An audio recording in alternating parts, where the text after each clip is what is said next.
Yeah, where he like calls his mom an idiot, and she's immediately like, Yeah. "You're the idiot." Yeah. I'm like, what? Yeah. I mean, I don't know. Like, I don't want to be too hard on the mom because, like, when he comes back, is like, what else do you throw away? It's like she threw away like junk. She threw away Gunpowder. yeah, just some weird wire, a snake skin that you had, a broken piece off of a plane. Like, oh, garbage.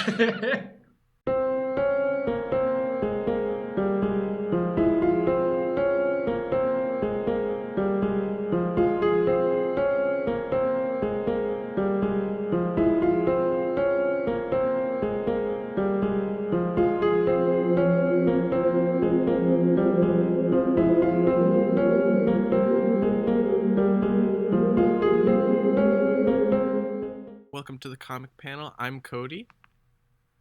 I'm Taylon. I'm Jacob. And I'm Shawenta. And today we're going to be talking about Drifting Classroom by okay, so is it Kazu or I thought it was Kazuo. Flopped between two. Kazuo? Okay. Kazuo. That's what I thought. Kazuo Umezz. Oh, yeah, Kazuo Umezz. Okay. Yeah. So, Shawenta, you chose Drifting Classroom. Do you want to speak about it before we really get into the details? I mean, it came out and it was serialized, so it was released in, parts. From 1972 to 1974.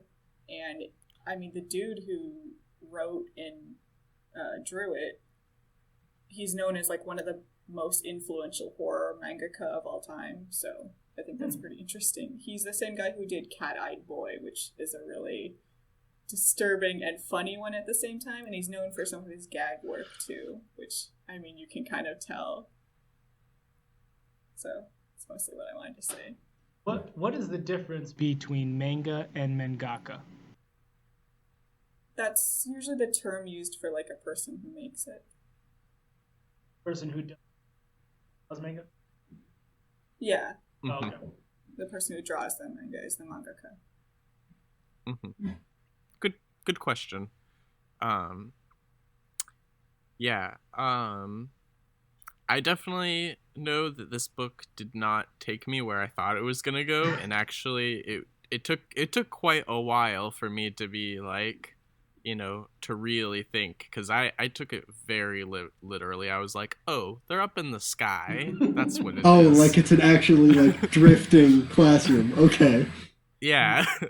So, I mean, the way that the synopsis is written, because I never read it before, I always saw people like, oh, I got the collector's edition, like getting excited about it, but I never actually like bothered reading it. So based on the synopsis, I thought that it was like, this classroom has been transported to some monster world, because they said they start getting attacked by monsters or whatever. And so I was assuming like, I mean, I haven't watched it, but I assumed it was like High School of the Dead style. Like, there's monsters roaming the hallways or something. Zombie-esque. Yeah. So I was surprised. Yeah. I definitely, also, I don't know. Oh, go ahead, Talon. Sorry. I didn't read the synopsis at all, so as I was reading it, I got the sense of like, oh, I thought the people who were going to disappear were everybody else. But, I mean, because I didn't keep in mind the name as I was reading it. So, when it showed the classroom disappear, I was like, are they in the middle of the ocean?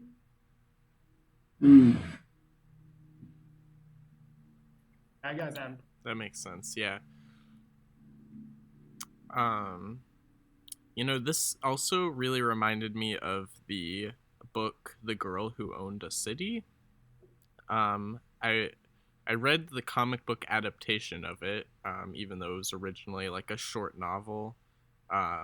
but basically it's like, I don't think it was taken, like, you know, it almost seems like it could have been like inspired by this, but I read up on it once, and like the author of the original book basically just like came up with it, and he used the money to like, I don't know, like I think he buy a house or something. But he was like a school teacher basically. But yeah, basically the girl who owned a city, like all of the adults die, and so it's like the city of children just like come together and like, you know, have infighting and stuff, and it gets pretty violent though. Gotcha. Like I remember like, because like there's like the good faction and the bad faction that kind of happens in this book too, of kids, and then like they drop like hot oil on them though. It's like, Oh, it's just, oh my. It's yeah. I guess yeah. It's I don't want to say based, but it kind of reminded me, not this book so much, but like you're kind of saying that reminded me of like Lord of the Flies. That's And the yep. Mm-hmm. I know was that's totally like- gonna say like, I know that's the man, common if I reference read this point. when I was younger, yeah, if I read this when I was younger, I probably would have loved it like a ton, because I loved Lord of the Flies. I thought it was the coolest thing ever. In its own messed up way. But Okay, also so how some of- far did you guys read, actually? All of it. 'Cause I know- all 750 pages. All right, we all read it. That's great. Okay, phew. So we can actually, maybe we won't talk about it all, but we know. It's a little long. Yeah, we're definitely not going to go beat by beat all 800 pages, but Mhm. Dear God, no. All right, page Yeah. 1. We start with the panel. There were cloudy skies. Okay. No, but no, we also, can't be doing this. I did not or I don't know what I expected. I don't read a lot of horror, I guess, probably, but like I just didn't expect the beginning to be so sad. I was like, no, I know where you're going. Stop it. This is not nice. Where they didn't go where I thought they were going to go in the beginning. I thought, because I was anticipating the moment when the mother died. I was like, ooh, I don't want to see that.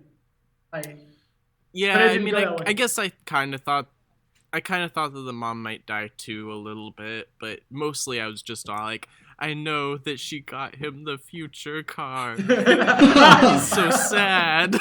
It makes me think of like a bit of a Twilight episode or something. Almost like with that beginning part where, you know. But I thought that he would find out. He just never does.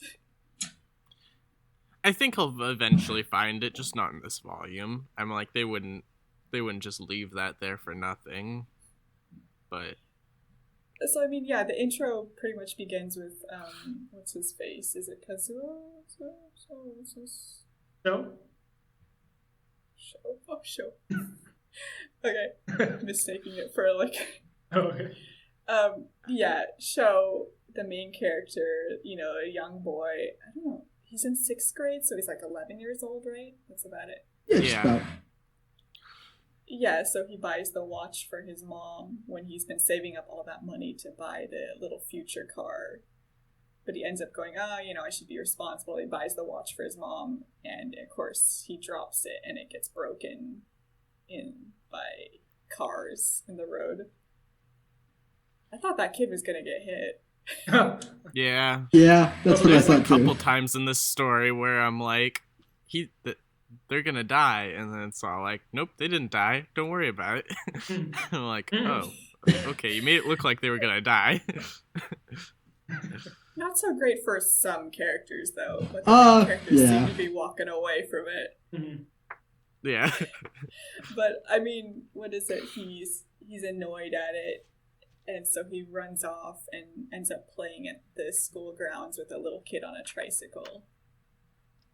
And then when he goes home, his mom like scolds him for being so late and dirty, and he kind of thinks about how, you know, annoyed he is. He doesn't want to be a grown up, and how his mom wants him to be a productive member of society.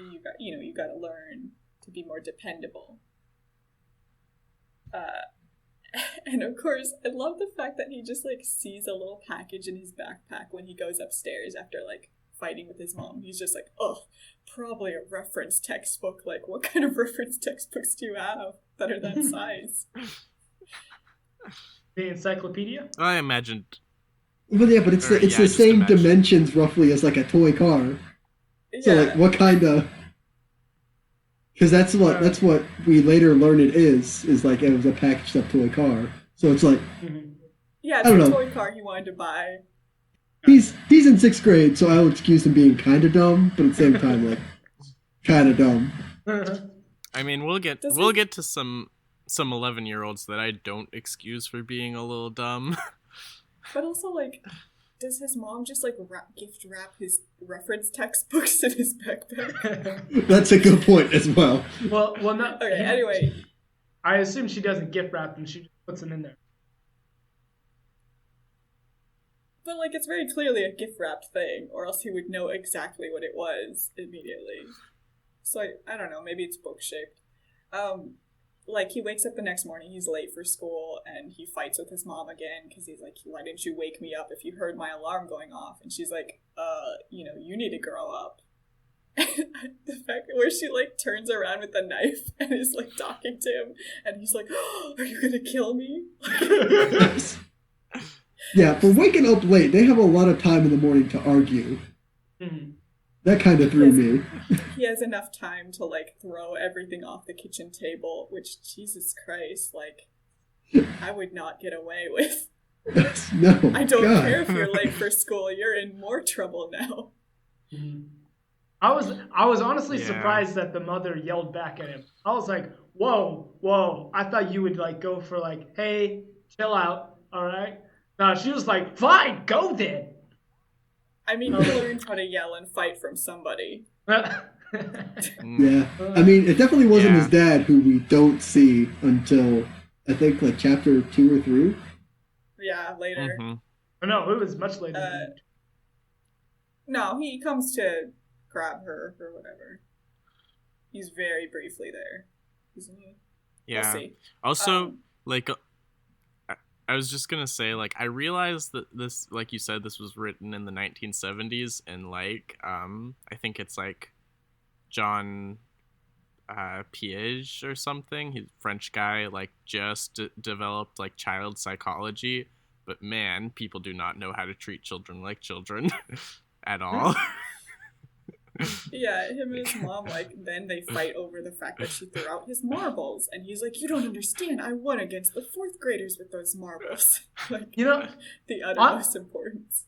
Honestly, I thought that was just a difference in culture. Like, I thought, oh, well, if maybe that's how Japanese culture they expressed. I was gonna say that it is very Japanese for her to be specifically like, you need to learn to be a productive member of society. But yeah, no, I definitely recognized the cultural difference, but, like, the fact still remains: children are children, no matter what the culture they grow up in. But yeah, I basically, like, I know why it is the way it is, both the time period and the location, but just, like, it's like, ooh, that's... Yeah, where he, like, calls his mom an idiot, and she's immediately like, you're the idiot. Yeah. I'm like, what? Yeah. I mean, I don't know. Like, I don't want to be too hard on the mom, because, like, when he comes back, it's like, what else do you throw away? It's like, she threw away, like, junk. She threw away gunpowder. Yeah, just some weird wire, a snake skin that you had, a broken piece off of a plane, like, all garbage. I do love him calling her a witch. Mm-hmm. Yeah. Is that censoring, or is that his language? I mean, No. This was also written in the 1970s, so I'm pretty sure. Yeah, also, I think that later on in the story, like, you know, we won't get into it, but the princess girl, one of her friends calls the other girl that's, like, on So's side, the B word. So yeah, it's the not B like version they sense of that word. Yeah. uh, so yeah. Also, yeah, but as far as the mom, yeah, I sympathized with him first, but then later on when she like kind of is like introspective about their fight before she knows that he's missing, I'm like, "Aw, she's just trying to take care of him." It kind of reminded me of like if you had like Calvin from Calvin and Hobbes, but like as a real kid. Mm. I mean, yeah, it's like it makes sense why she was like cleaning out his stuff and like trying to help, pick up his room. He's a young kid; he probably doesn't care about half that stuff. But of course, her reaction to him fighting with her is not great. Where she's like, I wish you weren't my mother. And she's like, I wish you weren't my child. He's like, well, I'm never coming home again. She's like, don't you come home again. Like, that's not a good reaction. Yeah. That reminds me of Everybody Hates Chris episode. Same exact thing, except he wouldn't clean up after his sibling. Like, all right, go then. Like, all right, I will. I love the part in that episode where he's just like throwing dishes outside. It's like, oh, you want me to clean up? I'll clean up. Oof. Gosh. So he like fights with his mom to the point where he's like, I was so mad I tossed the package from my backpack without even opening it. Just like so vindictive, he's like willing to, get rid of his own stuff at this point. Yeah. And so him and his friend try to rush to school. They both realize they forgot their lunch money, even though they're already late. And so his friend is like, oh, man, I don't care. I need to go back and, get my lunch money. You tell the teacher why I'm late. And so he runs off. And he's able to get his lunch money, but he's still, of course, late. The alarm goes off. And not the alarm. The bell goes off. And then he hears this huge noise. And, like, all around him the windows are crashing and like people are falling over because it's just like such a mind-numbing noise, I guess. That's what's said later. Yeah, and then he ends up like running onto the school sign and he's like, what is it doing here? It's so far away. And once he gets to where the school should be, it's not there. It's just this huge like hole. Yeah. That was surprising. I should say the disappearance? Yeah, or the hole, I guess, and like everything. Okay. I was like, oh. I guess I just didn't expect it all the way. What were you gonna say though, Shawinta? Yeah, it's not it's not that deep of a hole, but it's still like such an interesting idea that it just looks like it was kind of dug out a little bit and it's just gone. Instead of just like the building disappearing or whatever, like they get a little bit of the land.